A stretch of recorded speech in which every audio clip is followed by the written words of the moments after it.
The gas station was nearly empty when Elena Hartley pulled in, the sun dipping low behind the worn hills of Ashgrove. The flickering sign hummed quietly as she stepped out, the gravel crunching beneath her boots. Her daughter, Olivia, Liv, slept curled in the passenger seat, head resting against the glass, lips parted slightly. For a moment, Elena just stood there, hands stuffed in her coat pockets, staring at the horizon that once was home. The town hadn't changed much in 10 years. Still that same single stoplight street, the diner with its crooked neon sign, the antique store with a permanent sale banner in the window. But for Elena, everything was different. She had left this place with ambition in her heart, and a promise never to look back. And yet, here she was, tracing back her steps like a woman walking into the past. Her mother was gone. The house on Maple Street was quiet when they arrived. Maggie had left the porch light on, just as promised. Elena stood at the threshold for a long moment before opening the door. The air inside was still, thick with memory. Furniture covered in sheets, the scent of lavender and something fainter, old paper, maybe. Time. Liv wandered in, eyes wide. This is Grandma's house. Elena nodded. It's ours now. Upstairs, in her childhood bedroom, she stood alone. Dust motes swirled in the lamplight as she opened the closet, and found her high school yearbook still on the shelf. He was working again, hired as a manager at a local logistics company. The hours were long, the work mundane. Julia had hoped that a slower life would bring them closer, but it only seemed to expose how far they'd drifted. Their conversations became limited to logistics, bills, groceries, and who would pick the kids up from school. Every once in a while, she'd catch him staring at her like he wanted to say something, or confess something, but then he'd turn away, the moment lost. One evening, after a particularly tense dinner, Julia stood at the sink washing dishes, her hands shaking slightly. Behind her, Michael scrolled through his phone in silence. The children's laughter drifted in faintly from the living room, fragile as glass. I thought things would be different here, she said, more to herself than him. He looked up. Julia took comfort in their laughter, in the normalcy of packing lunches and helping with homework. But with every good day came a night that pressed back harder. Cracks in Michael and Julia's relationship grow deeper, more silent. Michael, once explosive and impulsive, had become cold and withdrawn. He no longer argued, he avoided. That scared Julia more than the shouting had. Sometimes silence screamed louder than words. She missed who he had been, not the man who had broken their vows and nearly broken her, but the boy she had loved before the darkness set in. The one who wrote her poetry in college, who had cried when they heard Olivia's heartbeat for the first time. She began to journal again, something she hadn't done since the miscarriage. Pages filled with questions she never asked aloud, fears she didn't dare voice. There were Sunday mornings when they baked pancakes together, and for a moment, the family looked like any other, flour on cheeks, syrup on fingers, music humming low from the kitchen radio. But even in these moments, Julia felt like a ghost pretending to be whole. Julia begins to reflect more deeply about whether love is enough. Alone on the library steps one afternoon, watching clouds roll over the horizon, Julia found herself wondering about love. Not just the feeling, but the labor of it, the daily choosing, the bending without breaking, the growing despite pain. Was love supposed to hurt this much? She remembered a line from a novel she once loved, "Love is not a refuge but a reckoning." Had she mistaken forgiveness for forgetting? Had they both? She closed her journal that night with a single sentence. If we are still here, is that enough reason to stay? The confrontation Julia has been avoiding finally occurs. It happened on a Tuesday night, under the hum of the kitchen light. Julia had been folding laundry on the counter, mindless, repetitive, when Michael walked in, smelling faintly of cologne and cheap wine. He dropped his keys, hesitated, then said, "I'll be late Thursday. There's a company dinner." Julia didn't look up. She just said, quietly, "Do you love her?" The words floated in the air between them like something alive and dying. Michael froze. "What are you talking about?" "I found the receipt." "You didn't even bother to hide it," she said, still folding a towel, her fingers trembling slightly. Silence stretched. Then, with a sigh that seemed to deflate him, Michael sat down at the table. It's not serious." Julia laughed once, dryly. "It never is, right? Never serious until you've destroyed everything." Michael didn't deny it, didn't apologize, just sat there, eyes on the table, as if the patterns in the wood grain held the answers he couldn't say aloud. And that was worse than any confession. It meant it wasn't love, it was escape, like hers had been, once. Julia experiences an emotional collapse, and a kind of breakthrough that night, after he went to bed, or at least pretended to. Julia stayed awake in the living room. The candles burned low. The walls, once full of effort and intention, felt foreign again. She didn't cry, not like before. She just sat, remembering the miscarriage, the hollow sound of the hospital monitor, the way Michael never came to the follow-up appointment. She remembered standing in the kitchen 6 months after, blood in the sink after cutting her hand on broken glass, and thinking, this isn't what I survived for. And now, years later, she knew, she had kept surviving, but she had stopped living. At dawn, she stood barefoot on the porch, watching the sky slowly bleed into morning. She whispered aloud to the wind, I want more than this. And for the first time in years, the words didn't feel like betrayal, they felt like truth. A reawakening of Julia's identity, emotionally, spiritually, intellectually. She began rising early, before the children woke, to write again. Not in her journal, but real writing, stories, memories, pieces of herself that had lain dormant for too long. She wrote about a girl who lost a baby and a woman who lost herself, and somewhere between the sentences, she began finding meaning again. At the library, Mrs. Garvey noticed the change. Your eyes are different, she said one morning, less cloudy.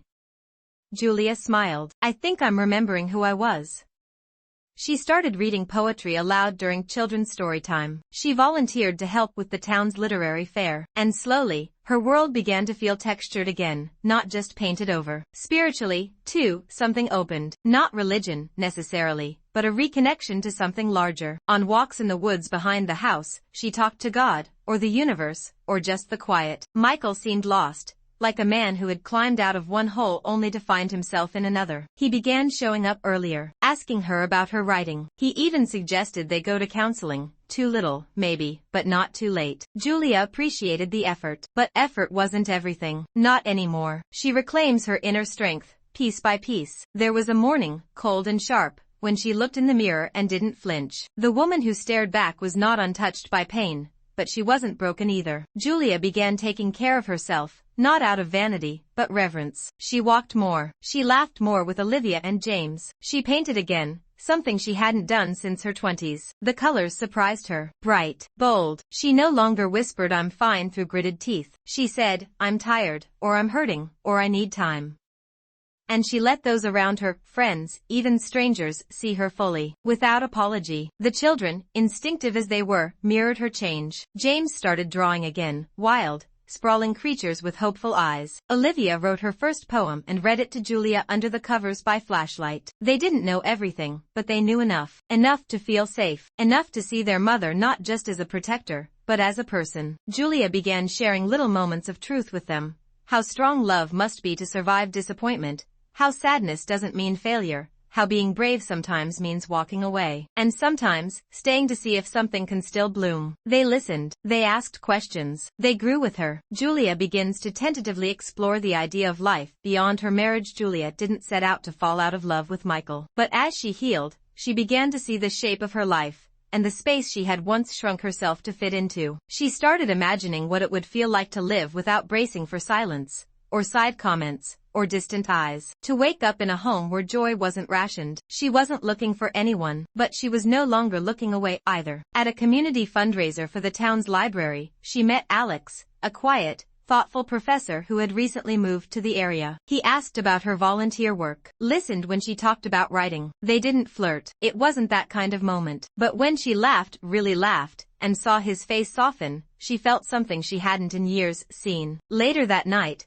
Julia stared at her reflection and whispered, I'm still here. She meets someone who treats her with care, but she's hesitant. Alex began appearing more frequently in her week, not by design, just naturally. He dropped off books for the library, stayed to help stack chairs. He asked her opinion about a community lecture series. He never overstepped, never assumed, and that, in itself, was disarming. They had coffee once, in daylight, in public, no subtext. Still, Julia felt the shift. Not romantic yet, but intimate in the quietest way. But guilt crept in, uninvited. Michael wasn't cruel, not now. He was trying, and Julia didn't know what to do with that. Could a person be kind and still not be right for you? Could two people do their best and still fail each other? Those questions haunted her more than any betrayal ever did. She wrestles with guilt, confusion, and the lingering ties of marriage. One evening, as she was organizing old photos for Olivia's school project, she found a picture of her and Michael at their wedding. You're already gone, aren't you? He asked one night.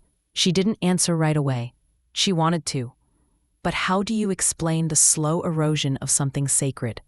Instead, she said softly, I think I left myself a long time ago. I'm only just now coming home. Michael looked down, then nodded. There were no arguments left, only understanding, finally, and grief. A pivotal moment where Julia is forced to choose between staying out of comfort or stepping into uncertainty. Alex invited her to a small poetry reading at a local college. She stood outside the venue for 10 minutes before walking in. Inside, the lights were soft. The words were raw, and Julia felt alive in a way that startled her. Afterward, they sat on a bench outside, their breath fogging in the cold air. You don't have to explain anything, Alex said. I'm not here to take anything from you, just to remind you that you still get to choose. Tears welled in her eyes. Not for Alex, for the truth in his words. That night back home, Michael was waiting. I want to separate, Julia said. He looked up, eyes tired, but there was no fight, only a nod and a whisper. I know. Julia chooses herself, not for rebellion, but for freedom and truth. They told the children together, kept it honest, but soft. We're still a family, Julia said, holding both their hands, just in a new shape. There were tears, confusion, but also resilience. In the weeks that followed, Michael moved into a nearby apartment. They split time with the children equally. It wasn't perfect, but it was peaceful. Julia didn't rush into anything with Alex. In fact, they barely saw each other for a while. She needed space, not from love, but from obligation. She took long walks alone. She sat in bookstores for hours. She wrote again, pages and pages, stories of heartbreak and hope, of women who rise and rebuild.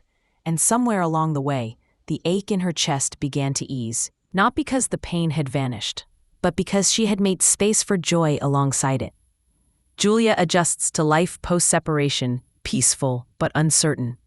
The days fell into a new rhythm. Not easier, but clearer.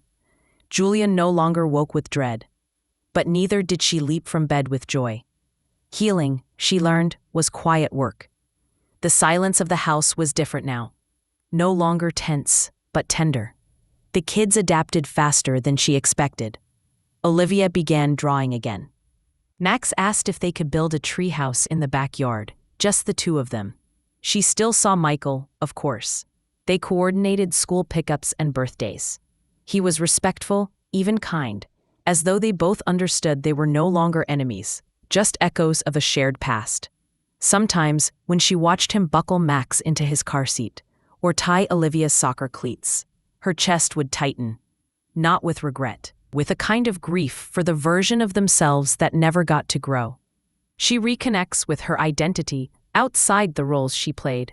Julia began revisiting old pieces of herself she had long buried. She found an unfinished manuscript in a dusty folder on her laptop, a novel she'd started before Olivia was born. She began writing again, not for publication, not for validation, just for her. She enrolled in a writing workshop at the local community center. On the first day, she nearly didn't go. The fear was loud. You're too old, too late, too much of a mother, not enough of an artist. But she went, and she wrote. And for 2 hours every Thursday night, she became just Julia. Not mom, not wife, not survivor, just a woman with stories to tell. Julia and Alex reconnect, not as escape, but as equals. It had been nearly 2 months since she'd last seen Alex. They'd exchanged a few messages, warm but distant. He had given her space without asking for anything in return. That mattered more than he knew. One Saturday afternoon, as she browsed a used bookstore, she heard a familiar voice. I knew you'd be in the poetry section. She turned, heart fluttering, and smiled. Guilty. They talked for an hour, standing between dusty shelves. It wasn't romantic, not exactly, but it was something tenderer, a recognition and ease. Before they parted, he said, I'm glad you're writing again. The world needs your words. That night, Julia wrote until 2 a.m. Michael begins to find peace as well. Two people learning to be kind in separation. Co-parenting wasn't always smooth. There were forgotten lunchboxes, mismatched calendars, awkward handoffs. But there was grace. Michael began seeing a therapist. He mentioned it offhand one day while passing off Max's homework folder.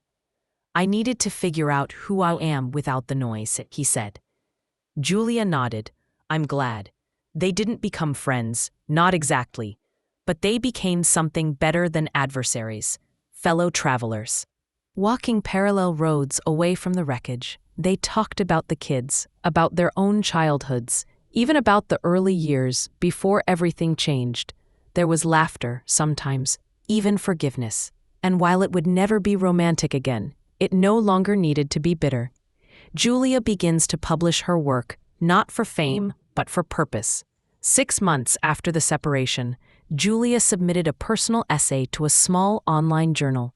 It was raw, about motherhood, marriage, and the invisible labor of being everything to everyone and nothing to yourself.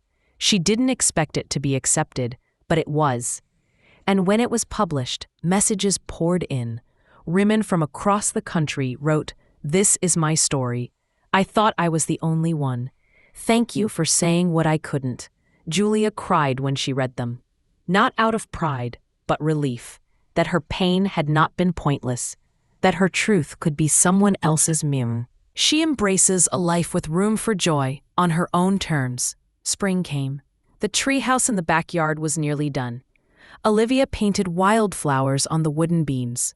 Max insisted on fairy lights.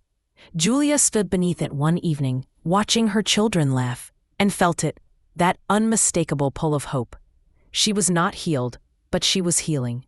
She had coffee with Alex again, dinner, eventually. But this time, she didn't approach love as a lifeboat, only as a shared walk on a road she already knew how to walk alone. And that made all the difference. Closing image. A woman who has rebuilt, not perfectly, but truthfully. On the anniversary of her wedding, Julia took herself to the ocean. She sat on a weathered bench and watched the waves curl toward the shore. She didn't cry. She didn't celebrate. She just breathed. There was no dramatic goodbye, no final chapter. Just a woman learning, every day, how to live with her whole heart, even the parts that had been broken. And in that quiet, windswept moment, she whispered something only the sea could hear. "I came back for me." And this time, she stayed. 1 year later, a life rebuilt, not without scars, but with purpose. 1 year passed. Spring again. Same light, same blossoms, but the woman walking through them was not the same. Julia had changed. Quietly, completely. Not because she chased happiness, but because she chose truth. She had moved into a small cottage outside the city. It wasn't much, but it was hers. The windows faced east, and each morning, sunlight spilled over the hardwood floors like a soft promise. There were no white picket fences, no fairy tale endings. But there was peace. Olivia and Max, thriving in the new normal. Olivia, now 8, had taken to poetry. She left short verses on the fridge, using magnetic tiles. Max had joined a science club and insisted on building a rocket in the backyard. They were doing well. Really well. Better than the doomsday voices in Julia's head had predicted. Children, she realized, don't need perfection. They just need presence, and truth, and love that doesn't come with bruises. She and Michael co-parented with respect now. They even shared pancakes once a month. The kids' idea. It was strange sometimes, but good. Julia's words reach further, not for applause, but to open doors for others. The essay that started everything had turned into a series. A small publisher reached out, asking if she'd consider writing a memoir. She said yes, not because she wanted to be famous, but because she finally had something to say. At her first small-town reading, a woman approached her after the event. Gray-haired, eyes tired but wide. "You told my story," the woman said, voice shaking. "And I didn't even know I had one until now." Julia held her hand. No words, just two women recognizing each other across time. A final encounter with Michael. Closure, not longing. One chilly afternoon, Julia ran into Michael at the farmer's market.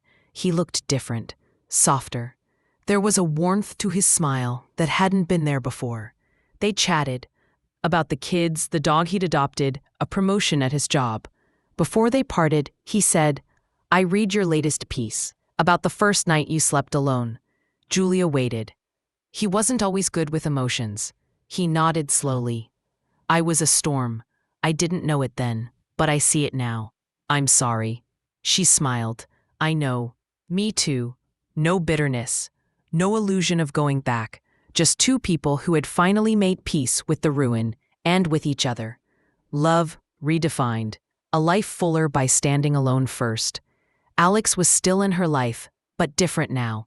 No longer a question mark or an escape route. They took things slowly. Long walks, shared meals, Sunday mornings reading on the porch. No declarations, no fantasies, just presence. And Julia, for the first time, loved without abandoning herself. Closing scene. Julia at peace with the past, living in the now. On her birthday, Julia hiked to the top of a nearby ridge alone.